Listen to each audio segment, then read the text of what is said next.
Assalomu alaykum aziz tinglovchilar. Bugun bizning innovatsiya ichida podkastimizning birinchi epizodida xush kelibsiz. Bugungi mehmonimiz yoshlar orasida o'zining ilmiy yutuqlari bilan tanilgan Mirzo Ulug'bek Vorislar Respublika bosqichi ishtirokchisi bo'lgan talabamiz bilan suhbatimizni davom ettiramiz. Ular nafaqat bilimlari, balki ijodiy yondashuvlari bilan ham tengdoshlariga o'rnak bo'lishmoqda. Men ushbu podkastning boshlovchisi Nodirbek, Shahrisabz davlat pedagogika instituti Yoshlar akademiyasi lideri.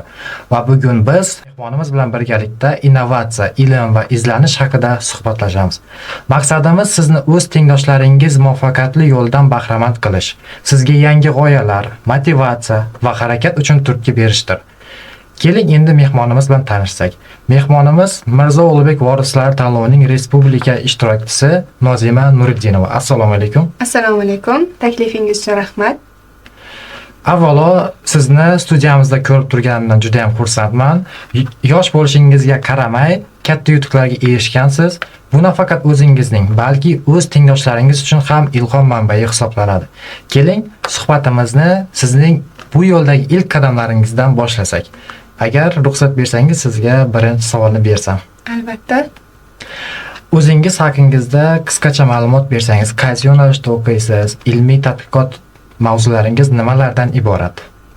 Men institutimizning biologiya yo'nalishi 2-bosqich talabasiman hamda pedagogika fakultetimizning Yoshlar akademiyasi lideriman. Hozirda olib borayotgan innovatsion loyiham SOSGAZ deb nomlanadi va bu loyiham orqali men Mirzo Ulug'bek Vorislar Respublika ko'rik-tanlovining faol ishtirokchisi bo'ldim. Viloyat bosqichi g'olibi va respublika ko'rik-tanlovining faol ishtirokchisi hamda hozirda olib borayotgan ishlarim mana shu loyihamga asoslangan. Loyihamning qisqacha mazmuni is-gazi va yong'indan sizning real qayerda bo'lishingizdan qat'iy nazar real vaqt rejimida SMS va qo'ng'iroq tarzida xavfdan ogoh qilish hisoblanadi. Hozirda esa mana shu loyiham ustida ish olib boryapman. Rahmat javobingiz uchun. G'olib bo'lishingizga asosiy turtki nimada bo'lgan? G'olib bo'lishimga asosiy turtki va institutimizning yaratib berayotgan imkoniyatlari, yaqinda ish boshlagan yoshlar markazimizda va mana shu loyihamizni ish faoliyatini olib bordik.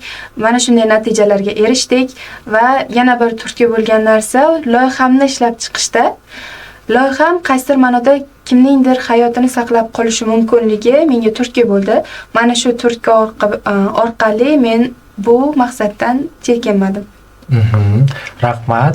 Ilmiy tadqiqot jarayonida duch kelgan muammolaringiz qanday bo'lgan va ularga qanday yechim topgansiz? Ilmiy tadqiqot davomida hamma qiyinchilik uchrashi mumkin bo'lgan qiyinchilik bu texnik komponentlarning sinovdan o'tolmay qolishi va moliyaviy resurslar. Lekin bu meni to'xtatib qolmadi. Jamoam bilan birgalikda inkubatsiya markazimizda loyihamizni takomillashtirdik va juda ham mukammal darajaga olib keldik va loyihamiz bilan ishtirok etib g'oliblikni qo'lga kiritdik. Yaxshi, ajoyib. Menimcha bunaqa motivatsiya talabalarimizga yetarli deb o'ylayman, chunki hali yosh bo'lishingizga qaramay, respublika bosqichida faol ishtirok etib qaytib kelyapsiz. Bu bizning institutimiz uchun ham katta faxr hisoblanadi.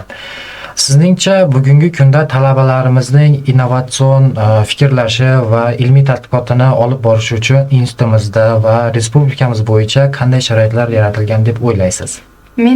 Menimcha yetarlicha sharoitlar bor. Faqatgina sharoitlardan to'g'ri va oqilona foydalanishimiz kerak. Yaqinda ish boshlagan yoshlar markazimizda juda ham innovatsion loyihalarni va boshqa ijodiy ilmiy ishlarimizni amalga oshirishimiz mumkin. Talabalarimizga, yoshlarga beradigan tavsiyam qo'ygan maqsadimizdan hech qachon chekinmasligimiz kerak. Maqsad qo'ydikmi, uni albatta amalga oshirishimiz kerak, chekinish yo'q va xatolarimizdan to'g'ri xulosa chiqarishimiz kerak va bu bo'lishi kerak edi va har bitta natijadan xulosa chiqargan holatda keyingi bosqichga o'ta olishimiz kerak. Har bitta kichik qadam qaysidir maqsadni yaratadi.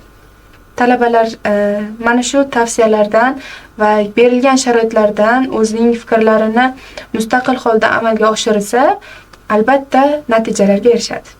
Rahmat. Menimcha o'ylaymanki, yoshlar markazimizda yaratilgan sharoitlar albatta talabalarga innovatsion hamda ilmiy tadqiqot ishlarini olib borishda juda ham katta yordam beradi. Bu yerdagi hamma texnikalar oxirgi rusumdagi texnikalar bo'lib, bemalol dunyoning xohlagan nimalariga internet bazalariga kirib, o'ziga kerakli ma'lumotni olish imkoni ham yaratilgan. Xo'p, kelajakda qanday innovatsion loyihalar ustida ishlayapsiz va ularni amalga oshirishga tayyorlayapsiz? Shu haqida ham ozroq fikringizni bildirsangiz. Savol uchun rahmat. Mening loyiham innovatsion izlanishlarim biologiya va texnologiyaga chambarchas bog'liq va ekologiya jihatdan sensorlar yordamida va mana shunday qurilma va texnikalar yordamida men oddiy insonlarni ham ilmiy taraqqiyotdan, ilmiy manbalardan to'laqonli foydalanishiga ko'maklashish bu mening katta maqsadlarimdan biri. Hozircha loyihalarim kichik bir qadam, lekin albatta maqsadlarim amalga oshsa, juda ham ko'plab insonlarga foyda keltirishiga ishonaman. Maqsadlaringizga albatta erishishingizni tilab qolamiz. Siz uchun ilmiy yutuqlaringizning asosiy ahamiyati nimada deb o'ylaysiz? Qanday qilib ilmiy izlanuvchilikka kirib kelgansiz? Ilmiy izlanuvchilikka avvalambor inson va yoshlar, talaba o'zini yo'lini topa olishi kerak va bu yo'lini topish uchun har bir sohada o'zini sinab ko'rish kerak. Va o'zini yo'lini topgan holatda, maqsadlariga erishgan holatda hech qachon chekinmaslik kerak. Tanladimi, o'sha maqsadga oxirigacha borish kerak va o'zining oilasidan, oilasi bergan ishonchi orqali mana shunday maqsadlarga erishishi mumkin. Men ham o'zimning mana shu loyihamda juda ham qiyinchiliklarga uchradim. Lekin bu qiyinchiliklar meni to'xtatib qola olmadi. Oilamning menga bergan ishonchi va menga berilgan va yaratib berilgan sharoitlardan to'laqonli foydalangan holatda ilmiy izlanishlarimni olib bordim. Har bitta inson o'zining yo'nalishini topa olishi kerak va mana shunday o'zining sohalarga bo'lgan qiziqishlarini aniqlay olsagina albatta natijaga erisha oladi. Rahmat. Talabalar asosan o'qish jarayonida befarq bo'lishadi, vaqtini behuda sarflashadi. Mana shu narsani talabalarda yo'q qilish uchun sizda qanaqadir tavsiya yoki qanaqadir rejim bormi? O'zingiz shu yutuqlarga erishgansiz, talabalarga ham ushbu yo'nalish bo'yicha yurish bo'yicha o'z maslahatingizni bersangiz. Yoshlar akademiyasi lideri va biologiya yo'nalishi talabasi, ixtirochi talaba sifatida mening ustuvorlik jihatim vaqtlarimni taqsimlay olishim. Vaqtlarni taqsimlay olish, rejada ushlash bu mening eng ustuvor ishlarimdan biri hisoblanadi va har kuni vaqtimni rejalashtirgan holatda jamoam bilan bo'lishaman va jamoam bilan mana shunday vazifalarni taqsimlagan holatda har doim faoliyatlarimni amalga oshiraman. Mana shunday vaqtlarni taqsimlash, rejalar tuzish albatta talabaga natijasiga erishish uchun juda ham katta bir yechim hisoblanadi. Rahmat. O'zingizni qiyin vaziyatlarda qanday his qilasiz va o'sha qiyinchiliklarga qanday yechim topasiz? Ko'pchilikda bo'lishi mumkin bo'lgan narsa, yiqildimi, keyin qaytib turmasligi mumkin yoki boshqa sohani tanlab ketishi mumkin. Menda unday xislat yo'q. Ya'ni bir narsaga erishmoqchi bo'ldimmi, oxirigacha borishga harakat qilaman. Ya'ni sen bu sohaga kirdingmi, qaytish yo'q endi. Maqsadingga albatta erishishing kerak. Va bu sohada senga qanday foyda bor va o'zingning yo'nalishingni topdingmi? Mana shu savollarga o'zimga yechim va javob bergan holatda maqsadimga erishishga harakat qilaman. Menimcha o'ylaymanki, har bitta talaba sizdan o'rnak olib, mana shunday yutuqlarga erishish uchun albatta siz bilan birgalikda ishlash kerak. Agar talabalar sizni yoningizga mana shunday shu loyihani ustida ishlayapman, menga yordam bering degan vaqtida siz ularga qanday javob berasiz? Inkor javob berasizmi yoki ular bilan birgalikda mana shu loyiha ustida ishlab, ularni ham o'zingiz kabi respublika bosqichiga, hattoki xalqaro darajagacha olib chiqish imkoni bormi? Albatta, agar birinchi o'rinda oldimga kelgan talabalar sinab ko'raman. Agar o'sha maqsadi yo'lida haqiqatdan ham oxirigacha bora oladimi, o'zining ishtiyoqlari balandmi? Agar shunday bo'lsa, men albatta o'sha talabalarga yordam beraman. Mani o'zim ham Mirzo Ulug'bek vorislari tanlovida ishtirok etganman. U yerda juda ham kuchli tayyorgarlik ko'rgan talabalar, yoshlar ishtirok etishadi. O'ylaymanki, siz ham shunday yoshlardansiz. Ayniqsa institutimizda mana shunday yaratilayotgan sharoitlardan keng foydalangan holda talabalarimizni ham shunday yutuqlarga olib chiqasiz degan umiddaman. Endi oxirgi savolimni bersam, yosh olimlar uchun eng yaxshi tavsiyalaringiz?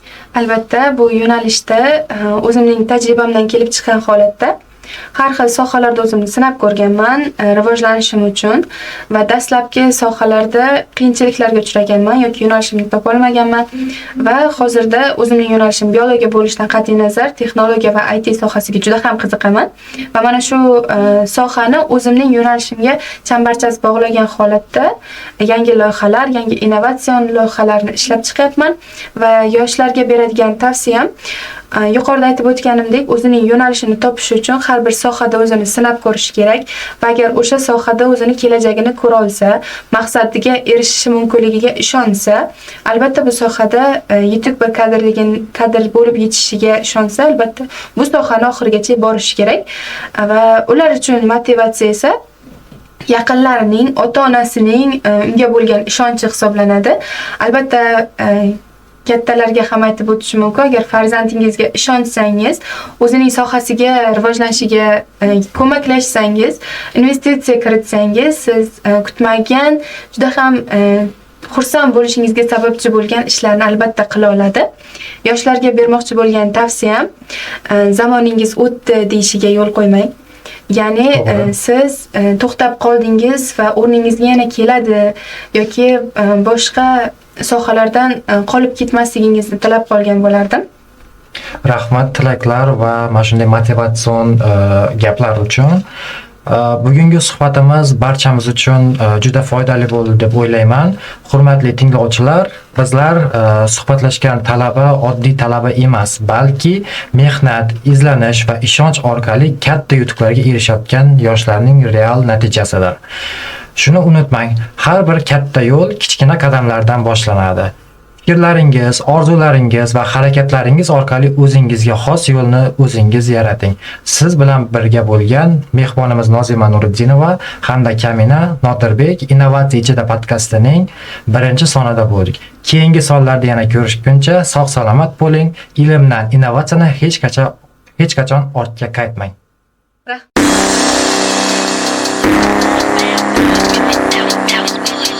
House music,